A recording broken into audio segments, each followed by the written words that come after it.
Hello crafty people, I have a new video for you today, and this time I'm doing something slightly different. I'm going to do a bit of watercolour painting.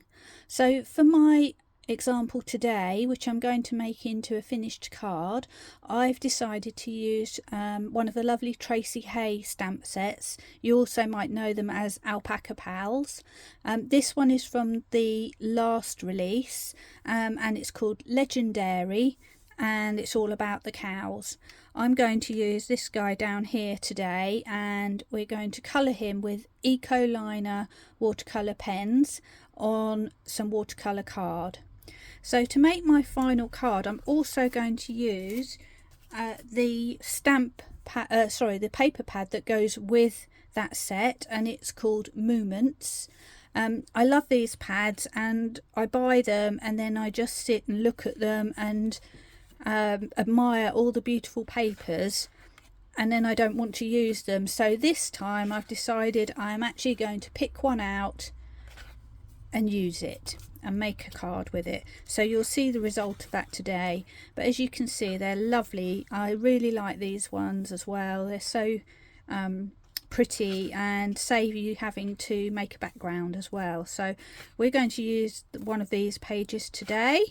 And this is a 6x6 inch paper pad, in case you were wondering, and also it's made of a sort of matte paper, so you can actually add ink, stamp sentiments on it, and do whatever you want really. So that's that, and here's my little guy that I'm going to colour today. Sorry, wrong way. I'm going to zoom in. There he is. I have stamped him onto regular watercolour card. In this case it was some Crafter's Companion card that I have handy, just the regular sort. You can stamp him onto whatever you want, but as you can see, you don't need a giant piece to be able to stamp him, so I was actually just using up some scraps that I had handy. I've got a jar of water to hand, which you won't see probably at the moment, and I've got a paintbrush ready to go. For this technique I think paintbrushes are better because you can control the water more, and in this sort of technique you don't want to flood with water, you just want a small amount. So the other thing that I like to do is go with a brush that doesn't hold too much water in itself. So some artist brushes are designed to hold a lot of water for big watercolor techniques. This one doesn't hold so much water, so it works for me. I've also got a cloth to the side that I just can dab my paintbrush on so that I can take off any excess water. Okay, and before we start, I did make a rough list of the pens that I've used. I'll just flash that down below so that you can take a copy of that if you want to. As I mentioned, these are Ecoliners and they're water-based pens, so I find them really nice to use. Okay, let's get started. So for my cow, I am going to make him a slightly brownish kind of cow. So I am going to pick a colour of brown, and I've gone with a really pale one to begin with, which is beige number 420. And what I like to do, I'll just move everything down a little bit, whoops, is I've got a piece of melamine here. You can use the glass mat, you can use a plate, you can use a palette, anything that's water resistant. And what I'm going to do is scribble some of my ink on here. Now because it's fairly pale, you may not see it too much, but what I'm going to do is dip my paintbrush in my water and just give it a little dab on my cloth. I've got a microfiber cloth to the side here, and I'm just going to start applying some colour. Now it's very pale, so you may not see it too much, but I'm just going around applying a base coat basically. all over, starting from the edges, which would be where he would be darkest because of the shadows, and then working my way into the middle. And I'm also going to do it on his snout and his ears. And what you're actually putting down on your mat is the tiniest amount of ink, so what you will find is that you will need to replenish that. I'm just going to wipe, just because otherwise it will be watered down before we start. Oops. And just add some more. Oh, that's the wrong pen, different pen.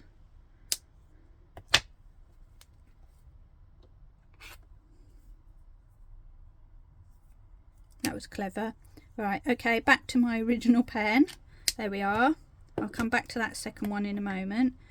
Dip in the water, little dab, and off we go again. So I'm just finding all the bits of the cow basically and giving them a little bit of a colour, which I think you can just about see the tint of it on here. Oops, I've done the wrong bit there. I did his hoof, but it doesn't matter because we're going to cover that over. Okay, so he's got a very faint wash all over his body at the moment. Next thing I'm going to do is go on with my next colour, which is 439, and it is called Sepia Light, and that's the one that I just scribbled down a second ago, just over here. So I'll put down a bit more. There we go. And I'm going to repeat the process, but I'm going to start from the edges and not work in so far. And also I'm not worried about going over the edges of my lines, and the reason for that is that I'm going to actually cut this out in the end. So as you can see, I'm putting my colour in, and if I feel like there's a bit of a harsh line, I'm just going back with my original colour, which was 420, and blending it. But I might go back to this a number of times. And the good thing about these Ecoliners is that you can go away, leave them alone for a bit, and when you go back you can reactivate them with the water and they will still continue to blend, which is really nice. So I'm doing the same process. I keep dipping in the water, drying off a little bit, picking up some of the ink and just adding it in. And you can see there are some lines, but I'm not too worried about that at the moment. I'm just getting some shadow. So if I move down to his body, I'm adding a bit where I think the darkness will be. And because I've got a pointy brush here, it means I can actually get into the little nooks and crannies, and that's what I like about these brushes, is that they have a nice point on them, which for me, because I'm not a real artist, I'm just a person who likes to colour and paint, these work well for me. So now move on to his arm. I need a little bit of, if the paint's not moving, it means you need to re-dip your brush, dip and dab once again. And I don't get too precious about getting the light source correct. I think the most important thing is just to get a bit of light and shade, just to give some roundness and depth, and it doesn't really matter if it's, you know, scientifically correct. You just want to see a bit of variety. And I just did a little bit of smoothing there by just dipping my brush in water alone. And I'm just thinking, let's hope I can still pick some up here. Just want a bit of darkness there where his snout would be, because that would cast a bit of a shadow. And then I've got his other little fluffy bits for his feet just on the side there.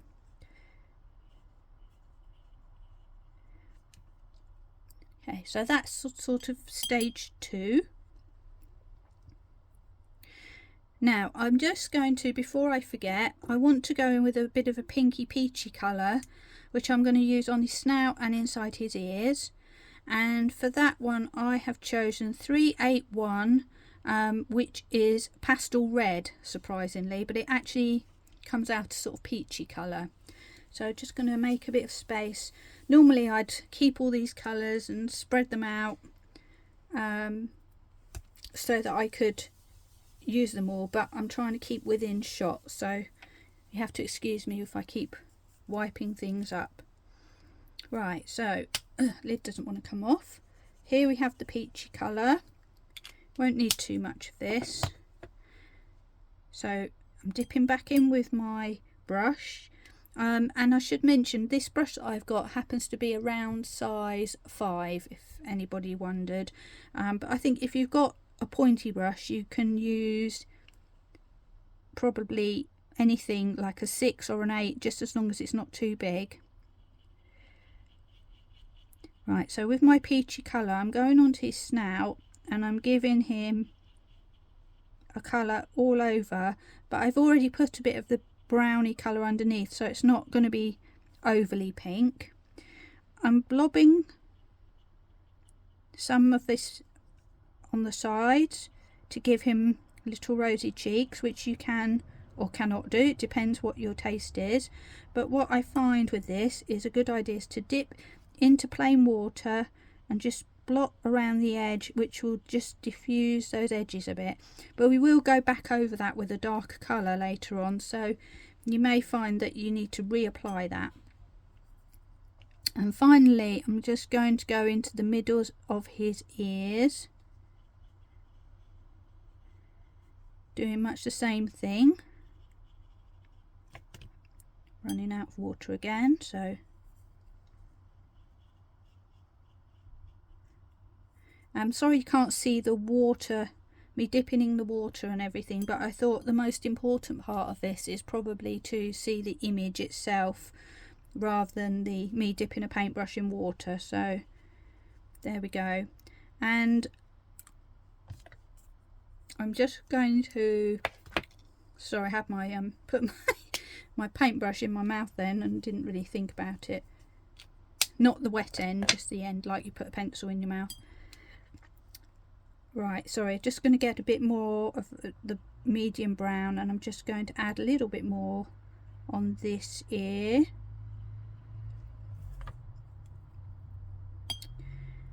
And I'm going to just add some water there because it's just giving a bit of a cauliflower effect, as we would call it.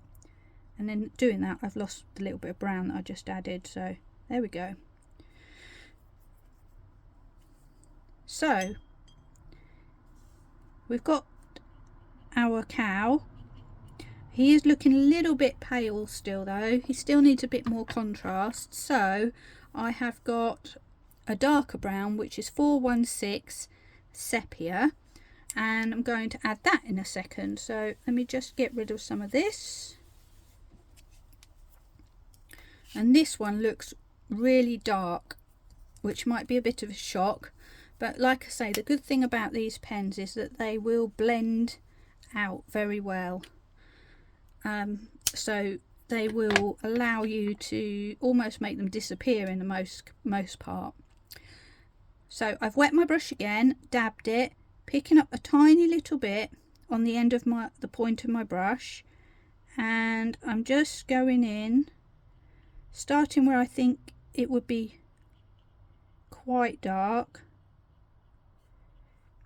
And I'm just working around the very edges, barely touching.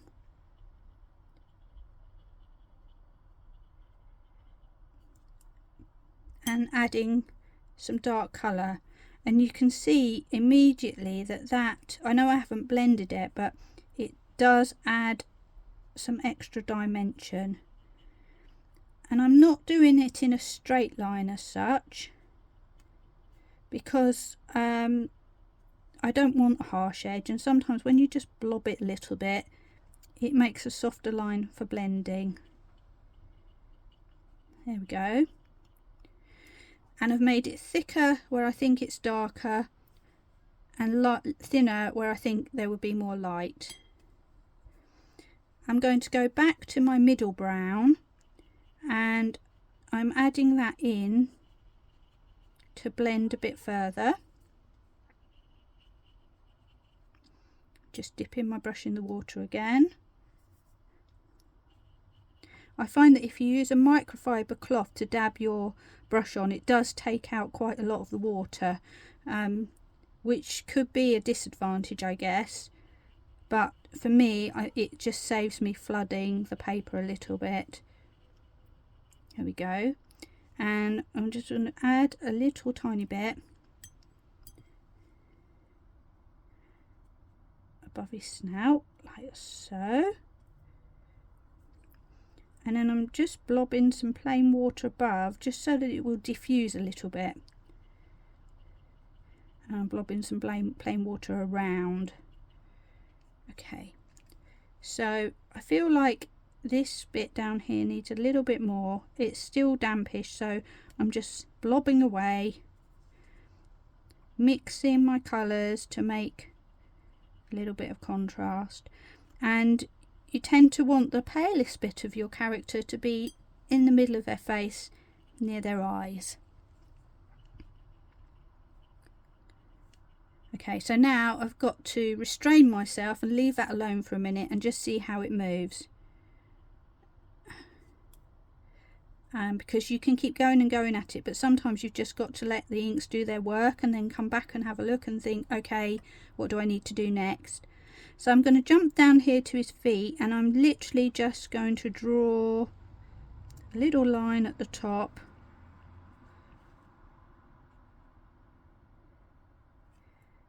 Or the side, you know, where the shadow from his trousers would be. And again, going back to my middle tone, just to bring that to the end. Or you could leave them with white highlights, because it's almost like the light is shining on the end of the fur. A quick dip of the water again, and I'm adding my dark parts here and here and here, and of course on this arm, which is called kind of a main part of the image, but is actually closest to the front because he's sort of sitting round sideways, so he needs to have a light area on his arm as well. Now that might look a bit naff at the moment, so wrong pen again. I've got two colours where the pens look very similar on the outside, and I keep picking up the wrong one. So this 439 is the middle tone. I've just added some more of that, and then I'm going to go in and blend with my middle tone to diffuse that darkest area and just bring out the colour a little bit more. So it is very much a layering process, and you can fiddle with these for 10 minutes or 3 hours, whatever makes you happy really. I'm trying to go quite quickly here because I don't want to completely bore everybody to death. But you get the drift there, and I have added just plain water on the end just to try and give a little bit of a smooth into the highlighted areas. And then I'm going to just add a little bit of this dark brown on the bottom of the snout, so he's not got a completely pink snout, but you're still getting that pinkish feeling. Okay, so there we have the main body. I'm just going to clean these browns up for now.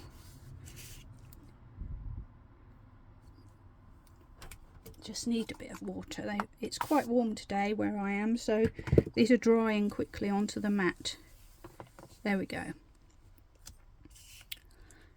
So for the next stage I'm going to go with some blues. I have got 551, which is called Sky Blue Light. Sorry, I put that back on the screen. And 505, which is Ultramarine Light. So let's just squiggle a bit of those to get going. And we're kind of going to adopt the same process really.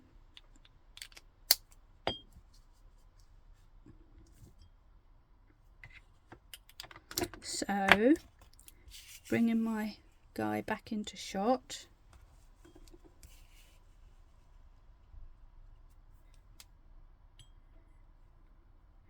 I'm going to take the palest blue to start with, and starting at the areas where I think there would be the darkness, I am applying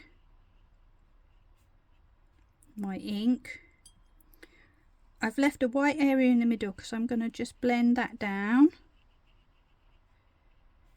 to give a highlight. And then I'm doing the same thing on the trousers.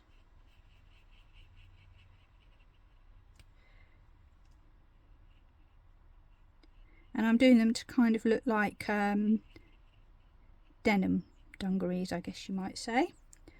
And then his trouser leg.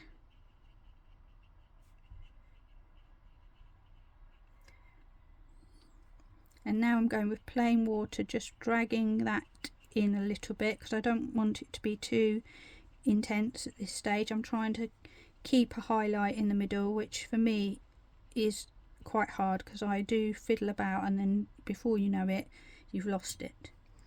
So there we go. So he's got a pale colour all over. Now I'm moving on to the darker blue, and I am adding in the dark where I think there would be dark areas. So there'd be shadow underneath the little straps, shadow where he's sitting on the floor, and I'm imagining that the sun or the light is coming from this way, so anything that's behind is going to be in shadow. And you can do some little flicks for a bit of personal artistry, for want of a better word. This one would be quite light again because he's near the front, but he still would have some shadow. Now I'm just going to clean my brush off, dab it off, and start to blend out again. And what that does, it will mix a little bit with the lighter colour and you'll come up with something in the middle.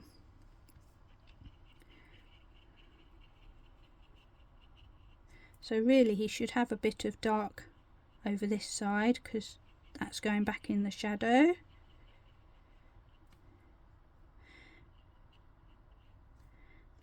And just bring these down a little bit. Some people like a more streaky appearance and some people like a more blended appearance. I change my mind all the time.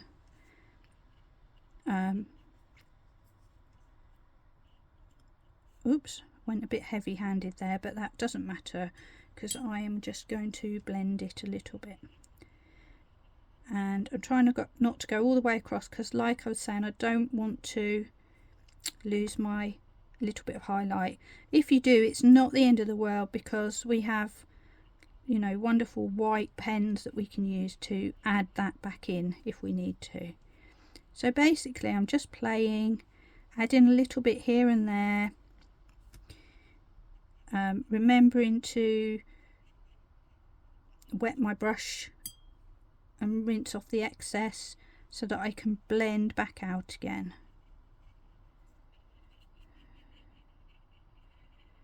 And I'm just using circular motions.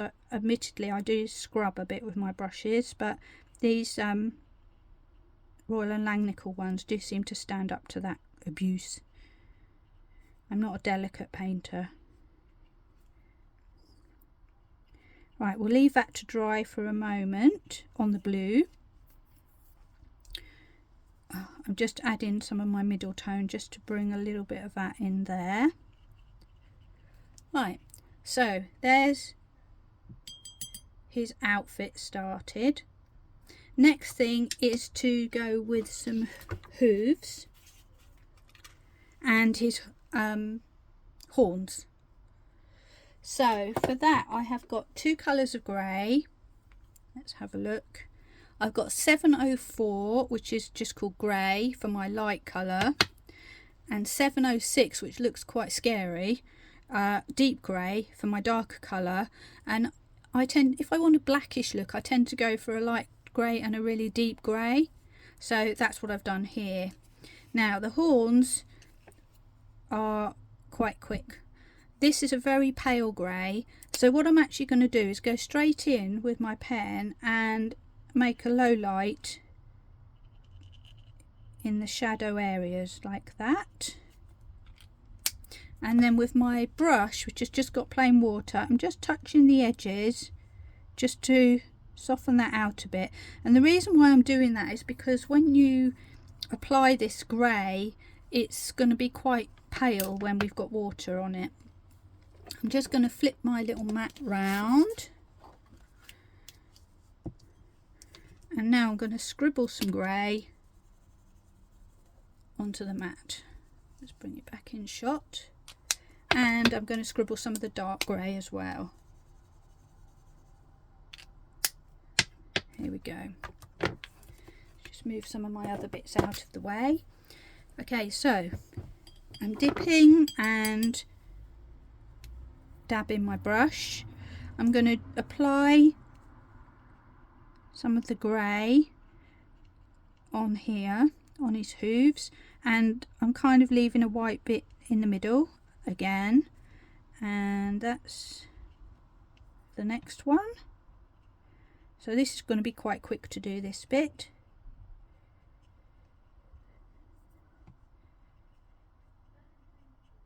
There we go. Now you could leave them pale grey like that, or we can add some of the darker grey and bring in some depth and shadow.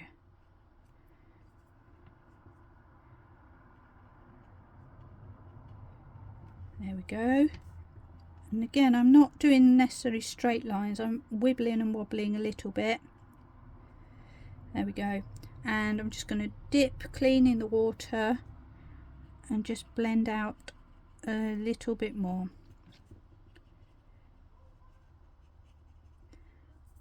Bringing in some of the pale grey if I think it needs it.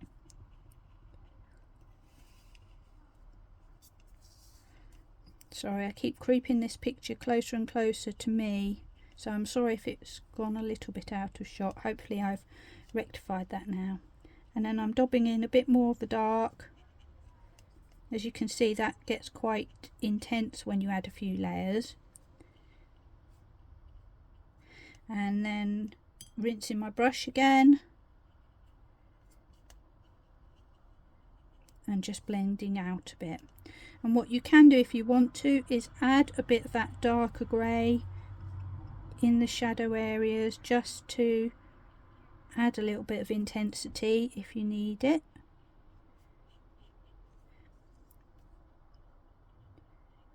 And what happens is it kind of is there, but you don't lose the colour that's underneath. There. And then dipped my water and dabbed again,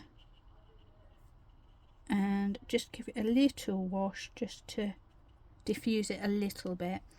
And perhaps I should do a bit under his chin. And there you can see how that grey took on a brownish kind of look because I've added it to the brown. There we go.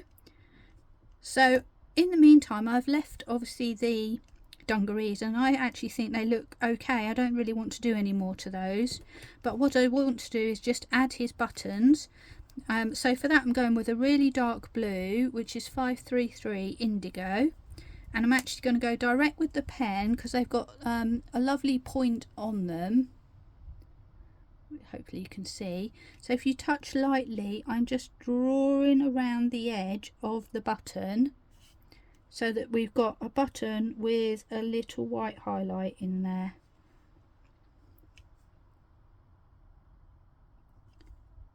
And he is pretty much done. So the next thing to do would be to cut him out, or let him dry and then cut him out. I have got one that I've already cut out to save you waiting, so I'm just going to pause to take a moment to clean up, and then I'll be back to finish off the card.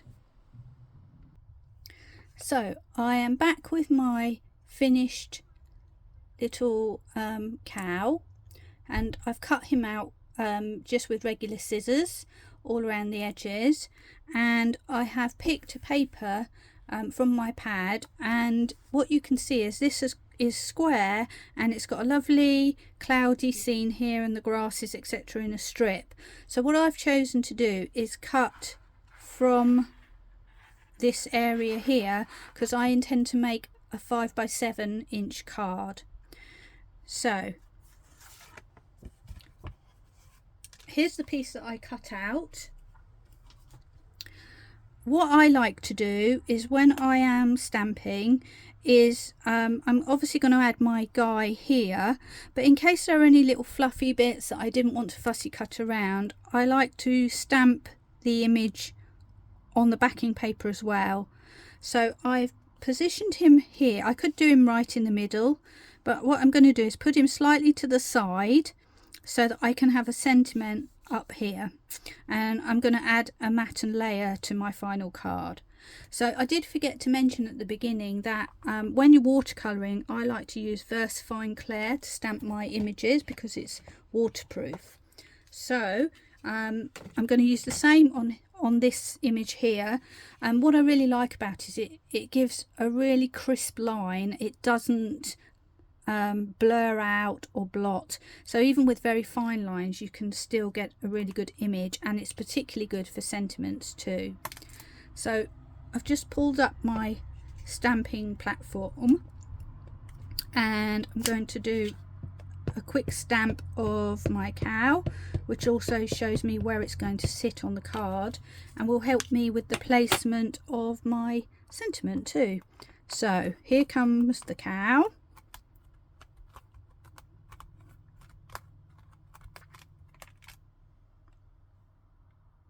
It doesn't matter if he's not perfect in the middle, because obviously my actual image is going to come and sit above him, but what it does do is gives me the placement and gives me a little bit of defined edging on the edges for him. So that's him out of the way. Let's put him over here for a minute, and then I'm going to choose a sentiment, and there are loads to choose from here, and I think I'll do Heard It's Your Birthday, but there's some brilliant ones like I Love You Till the Cows Come Home, Seize the Moment, Utterly Adore You, and You Are Legendary. So there's plenty to choose from.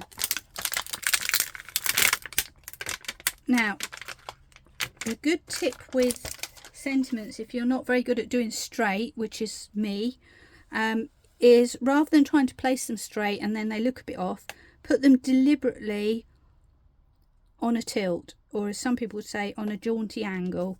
So I've tipped this, and the idea is that we've got the flow of the image going up to the sentiment. So I'm just going to put that down, and if your paper moves a little bit, it doesn't matter because it was on a jaunty angle, so it's all good. I'm just stamping my image just off camera and bringing it down and giving it a good press. It's worth giving a second for VersaFine ink to sink in. There we have it. So time to take this away.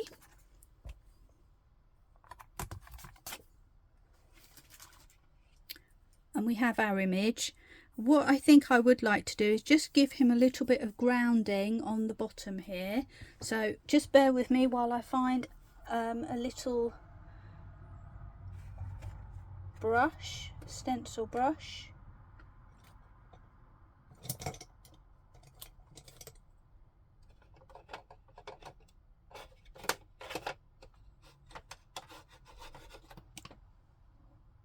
I'm just looking for a greyish ink pad. Okay, so I've got a Harmony ink pad here in anthracite. And you could do this with your watercolour if you wanted to as well. Now I can see where his body is going to be because I've put this stamp. So what I'm doing is just starting above and just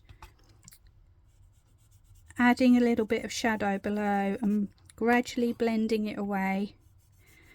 And because again this part's not going to show, it doesn't matter if we start there and move our way out.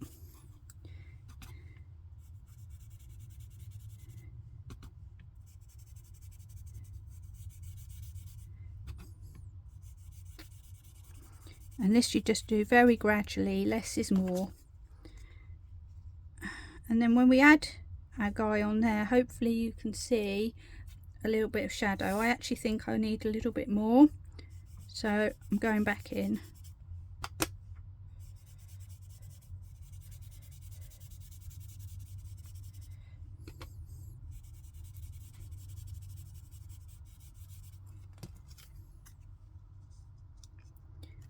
And that will just give him a little bit of grounding so he's not quite floating on that grass. So the next thing I've got is a mat for my card, which looks like that. And then I'm going to add it onto my 5x7 card, which looks like this. Now I could leave that white all around the edges. I'm a bit undecided. I could add some pattern all around it. I think what I'm actually going to do is add some pattern in this corner here and this corner here and sort of fade it out. So I'll show you how I'm going to do that. I've picked a VersaFine ink that is similar colour to my cow. I'm just grabbing some scrap paper, and that colour, which I've lost for a moment, here we go, is called Sand Dune. I've got some of the little cow shaped pieces from the stamp set and I've stuck them onto an acrylic block, and now I'm going to do some stamping direct onto my card. Just make sure it's the right way up. Now let's do a test stamp first. There we go, and see what second generation looks like. Very pale. So as this is a pale colour, I think I'm going to go direct in. I'm going to start at my corner, twisting and turning. You could do this individually with stamps, or you can put two together as I have. I'm just sort of doing it like a jigsaw puzzle, fitting in.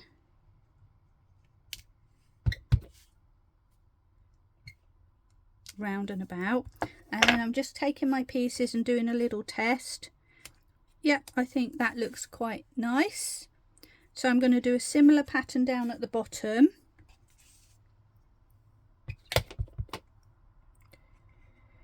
And start in the corner.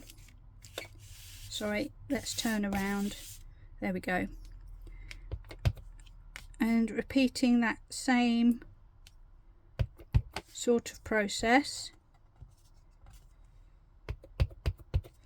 And of course you're doing it randomly, so they'll never come out exactly the same, and that's exactly how we would like it to be, random. There.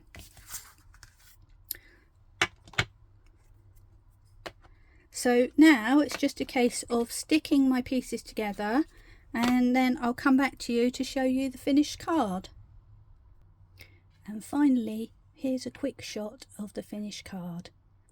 Thanks for watching, and see you again next time.